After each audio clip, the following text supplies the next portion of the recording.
Namo Bhagavate Vasudevaya.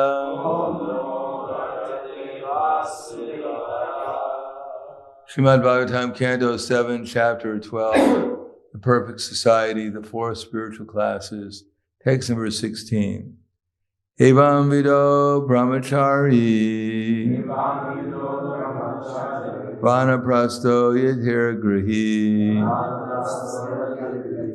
charan vidita vijnana param brahma digachati. Evam vido brahmachari vanaprasto yathir grihi charan vidita vijnana param brahma digachati.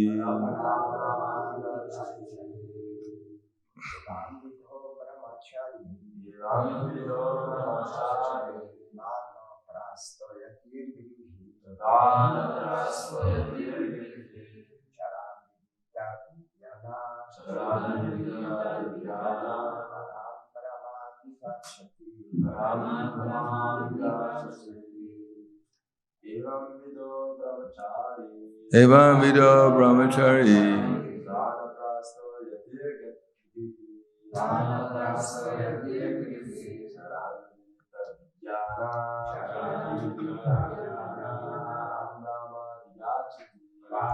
Brahma digachati. Anvido brahmachari pranaprasto gatiragarihi paran vidita vijnana param brahma digachati. Mataji.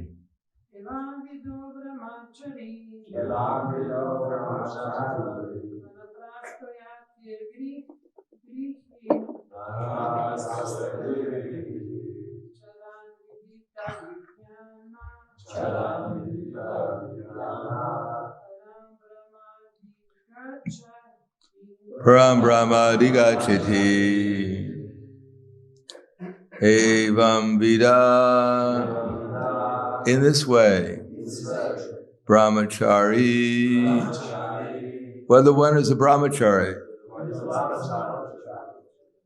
vanaprastha, or one is in the vanaprastha ashram, yati, or in the sannyas ashram, grihi, or in the grihastha ashram, charan, by practice of self-realization and understanding of the absolute truth. Vidita vijnana, fully conversant with the science of the absolute truth.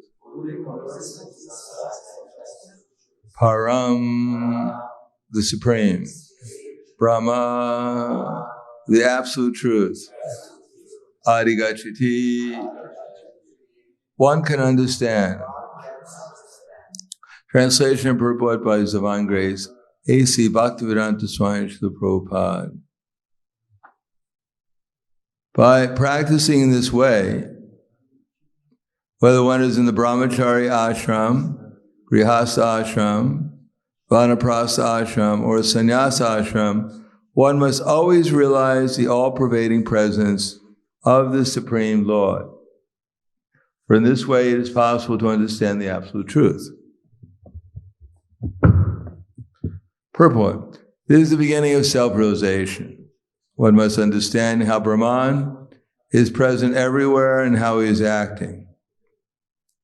This education is called Brahma Jignasa and is a real concern of human life. Without such knowledge, one cannot claim to be a human being. Rather, he remains in the animal kingdom. It is said, Seva Gokara.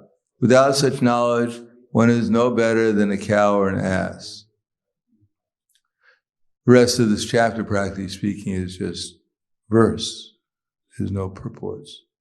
So, as a matter of fact, one translation is longer than some of the purports. I'm just going to read So in case you're thinking of taking the Vanaprastha ashram or such, then you could be prepared. O king, I shall now describe the qualifications for a Vanaprastha one who is retired from family life.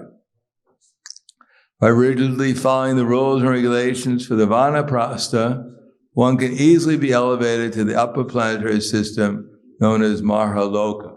Does anyone know what happens in Mahaloka? What they do there? Yes.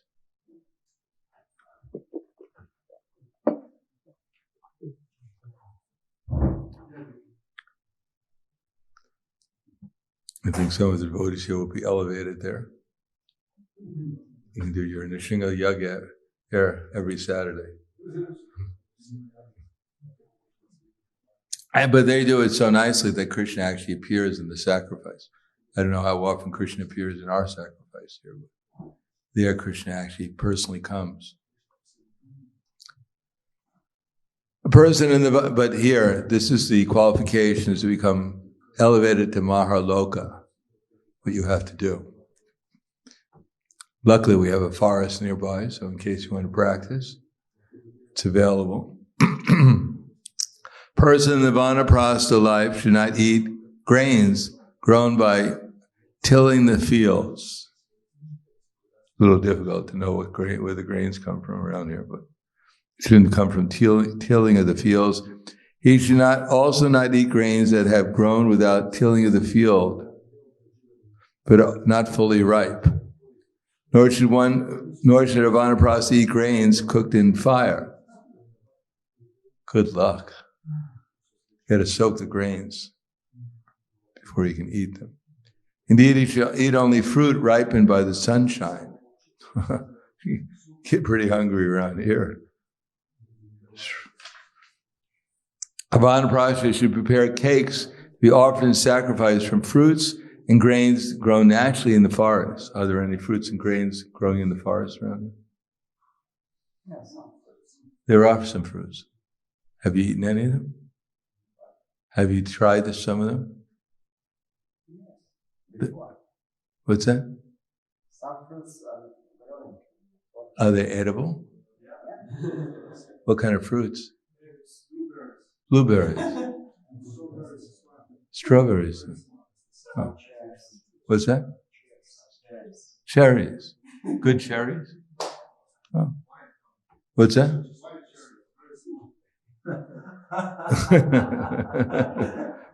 You have to be out in the forest picking them for 3 hours before you can get a handful.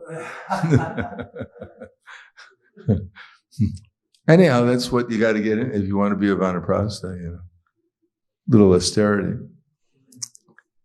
When he obtains some new grains, he should give up the old stock of grains. A Vanaprastha should prepare a thatched cottage or take shelter of a cave in a mountain, only to keep the sacred fire. But he should personally practice enduring snowfall, wind, fire, rain, and the shining of the sun. Sounds pretty austere, doesn't it? Anyone prepared to go out in the forest and find some cave there and just keep the fire there and go out in the rain and the snow and the wind and Vanaprastha should wear matted locks of hair on his head and let his body, hair, nails, and mustache grow. He should not cleanse his body of dirt. He should keep a water pot, deerskin, and rod, wear the bark of a tree as a covering, and use garments colored like fire. Probably get arrested. Put you in a nice padded cell. Being very thoughtful about a process, should remain in the forest for 12 years, 8 years, 4 years, 2 years, or at least 1 year, or in our case, half a day.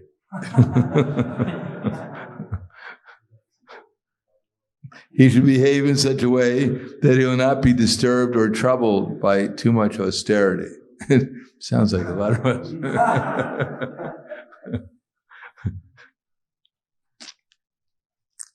When because of disease or old age, he is unable to perform his prescribed duties for advancement in spiritual consciousness or study the Vedas, he should practice fasting, not taking any food.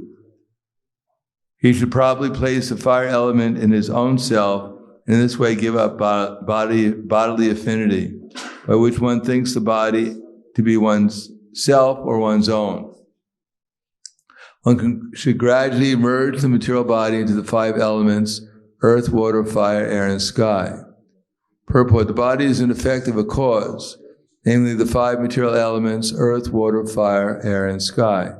In other words, one should know perfectly well that the material body is nothing but a combination of the 5 elements. This knowledge constitutes merging of the material body and the 5 material elements. Merging into Brahmana's perfect knowledge means understanding perfectly that one is not the body, but a spiritual soul. So it's not like you kind of like merge your elements. Oh my God. But actually it's a question of understanding how this body is nothing different from the other elements in this world. A sober, self-realized person who has full knowledge should merge the various parts of the body into their original sources.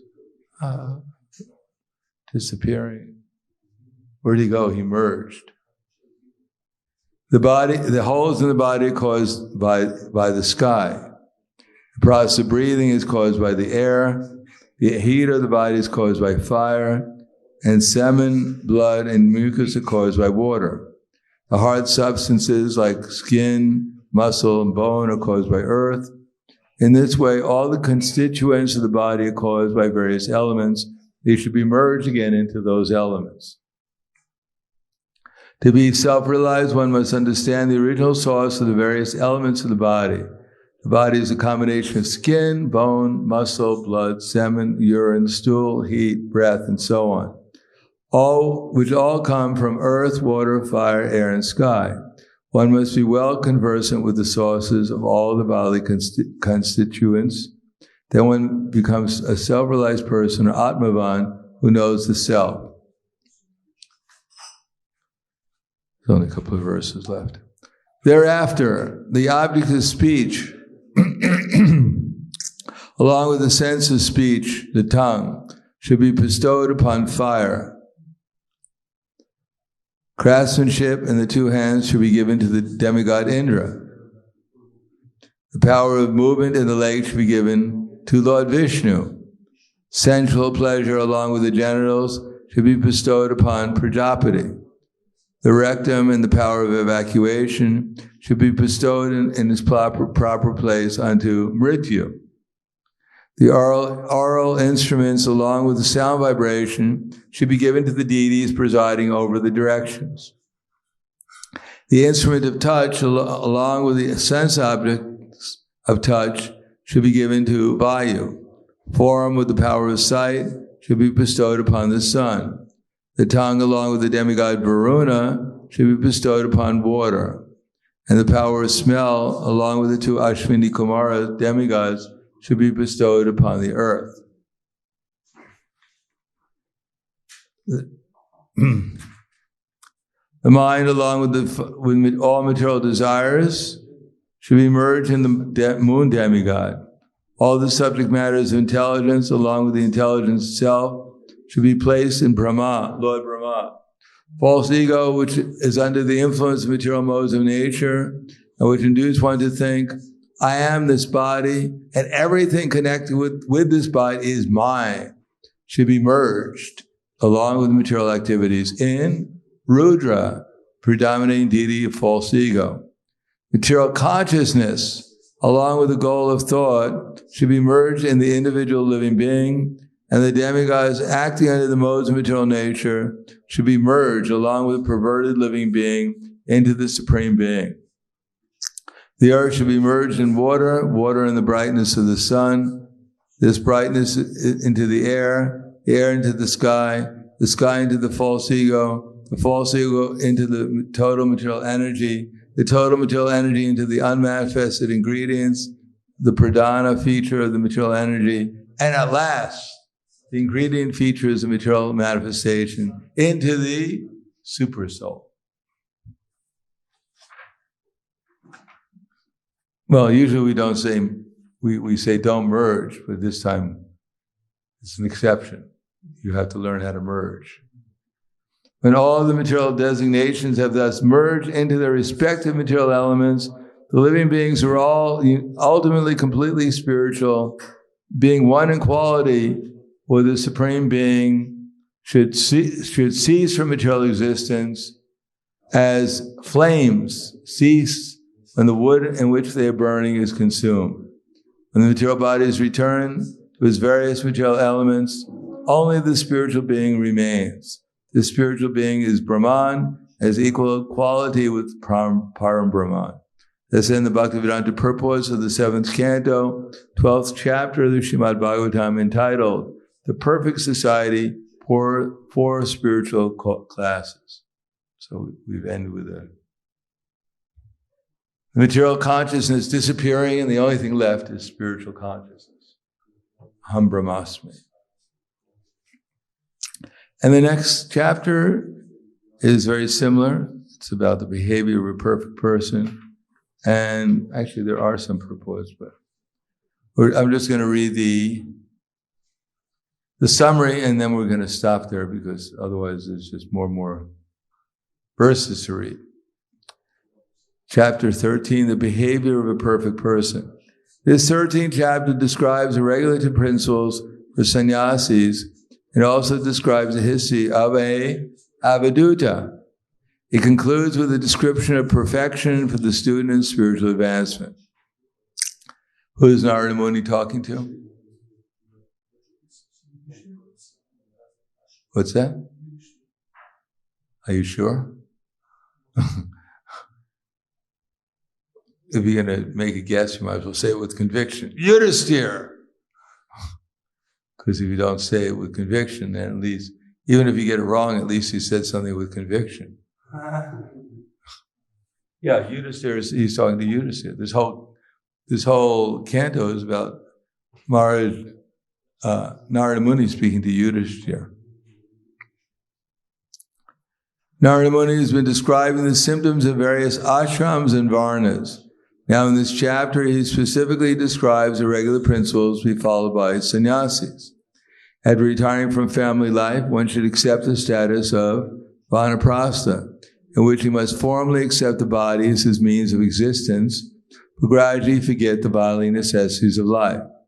After vanaprastha life, having left home, one should travel to different places as a sannyasi. Without bodily comforts and free from dependence on anyone with respect to bodily necessities, one should travel everywhere, wearing almost nothing or actually walking naked. I don't think that would go over very well around here. Without association with ordinary human society, one should beg alms and always be satisfied in himself. One should be a friend to every living entity and be very peaceful in Krishna consciousness. A sannyasi should travel alone in this way, not caring for life or death, waiting for the time when he will leave his material body. He should not indulge in unnecessary books or adopt professions like astrology, nor should he try to become a great orator.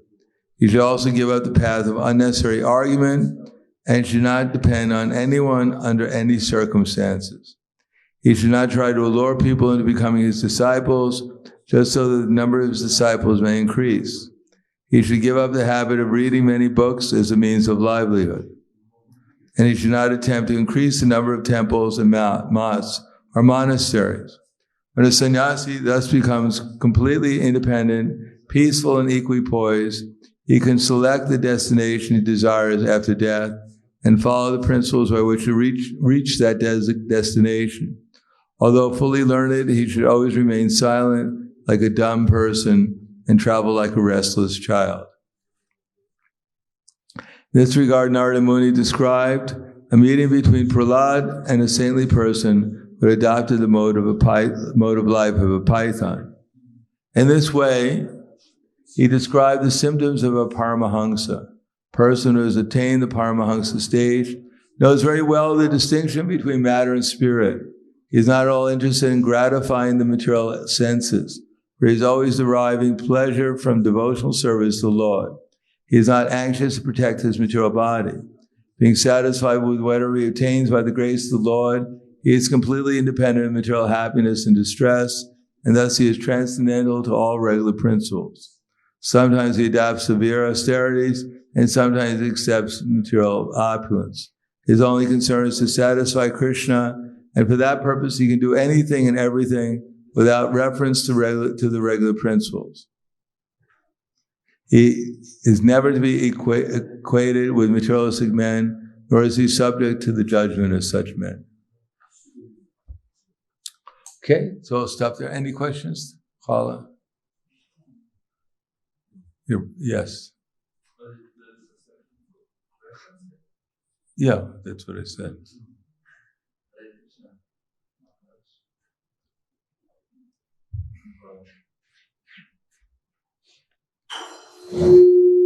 Thank Krishna for the Hare Krishna mantra.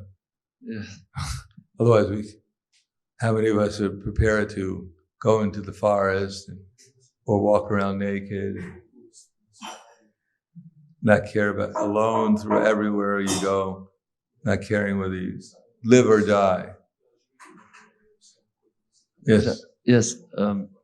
My question regarding to reading Srimad Bhagavatam is sometimes I cannot see how I can relate this to my life, and then I try to see around me devotees who are practicing Bhakti Yoga, and they refer to Bhagavad Gita, Srimad Bhagavatam. Some of the things here are, I don't know how to apply them in real life. Like I'm today, surprised. Yeah, today I thought you were prepared to become a vanaprastha. Yeah, I think it's impossible for me to become a vanaprastha. What about a sannyasi? Oh, Hare Krishna.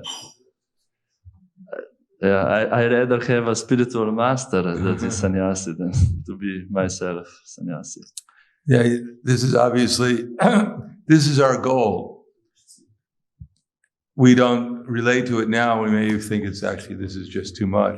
But actually it's our goal. But we achieve that goal through the chanting Hare Krishna and through sadhana bhakti. We don't directly practice. We're not directly practicing the Varna ashram system for the most part. We're practicing chanting the holy name, which eventually should elevate us to the platform where we realize Krishna, we realize the super soul, and we realize we're not this body. And then we could be able to practice this without any difficulty. But right now, because we're not purely chanting the holy name, we haven't purely realized Krishna or the super soul or our own self, and therefore it seems impossible. But it becomes possible as we make advances in spiritual life, even without executing varna, vanaprastha or sannyasa, even grihastha, or the ideal brahmachari. Just by chanting Hare Krishna offenselessly, one can get all the results, including all these results of all these ashrams and varnas. Hare Krishna, this is manageable. Yeah, chanting. At least we can do that. We can take prasadam too. And maybe sometimes dance when we're in the mood. And then we'll become ideal vanaprasthas or sannyas. Potentially. We don't have to necessarily exhibit it because it wouldn't be very favorable for our preaching. If all the sannyasis had to walk around with very little clothes or naked, our movement wouldn't last very long. Or the vanaprasthas, they went into the forest and they wore trees of bark and didn't cut their nails or their hair or had beards. Our movement would be closed down very shortly. So therefore, we try to cultivate the essence of spiritual life to realize Krishna. And by doing that, we'll realize everything else. Vedeshu, Jagneshu, Tapasu, Chaiva, Dineshu, Yat Punya Palam Pradivyam, Adhyatma, Yat Karma Palam Pradivyam. This is the end of the 8th chapter.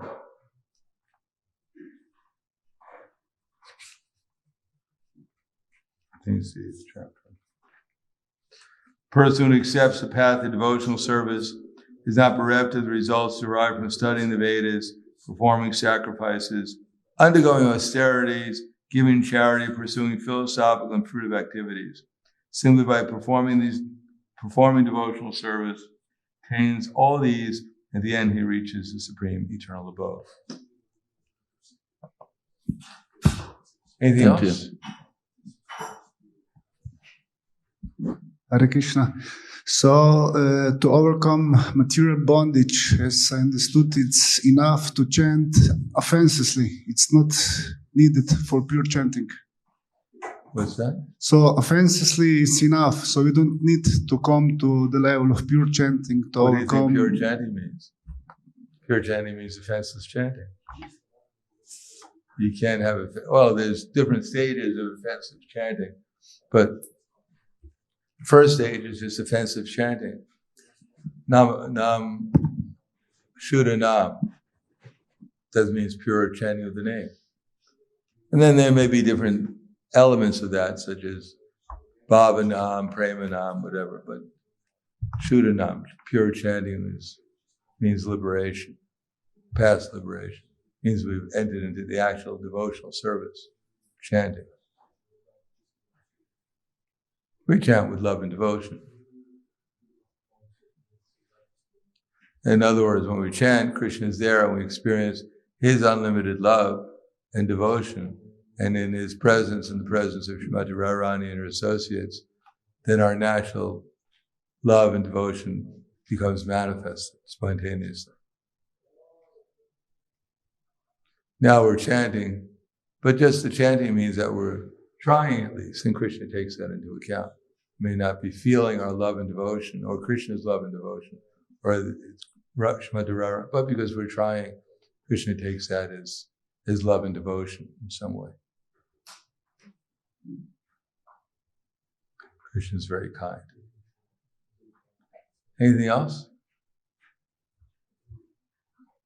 Okay, thank you very much. Grantaraj Srimad Bhagavatam ki jai, Srila Prabhupada ki jai, Gaur Premanande.